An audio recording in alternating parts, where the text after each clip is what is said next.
জীবন নাকি ফুটবল এরকম প্রশ্নে বহুবার ফুটবলকেই বেছে নিয়েছেন ফিলিস্তিনের ফুটবলাররা। কারণ বিশ্বের বেশিরভাগ আন্তর্জাতিক সংগঠনগুলো যেখানে ফিলিস্তিনকে এখনো দেশ হিসেবে স্বীকৃতি দেয়নি, সেখানে ফিফা তাদের পূর্ণাঙ্গ সদস্যের মর্যাদা দিয়েছে 1998 সালে, যদিও এর জন্য পোড়াতে হয়েছে বহু কাঠখড়।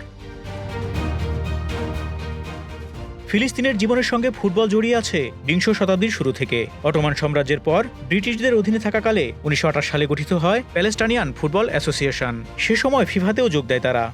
কিন্তু আরব অনারব ইহুদিদের নিয়ে গড়া ওই ফুটবল অ্যাসোসিয়েশন থেকে সরে আসে ফিলিস্তিনের আরব অধিবাসীরা। আরব প্যালেস্টাইনিয়ান স্পোর্টস ফেডারেশন গঠন করে নিজেদের ফুটবল দলও তৈরি করে তারা। 1948 সালের পর ফিলিস্তিনের অনারব ও ইহুদিরা ইসরায়েলের অংশ হিসেবে ফুটবল দল গঠন করে ফিফার সদস্যপদ লাভ করে। কিন্তু তখনও ফিলিস্তিনের আরবরা নিজেদের ভূখণ্ডের দখল এবং ফুটবল দলের স্বীকৃতি পায়নি। তবু 1998 সালের আগ পর্যন্ত নিয়মিতই নিজেদের দল নিয়ে অন্য আরব দলের বিপক্ষে প্রীতি ম্যাচ খেলেছে ফিলিস্তিনিরা। এমনকি আরব কাপেও অংশ নিয়েছে তারা।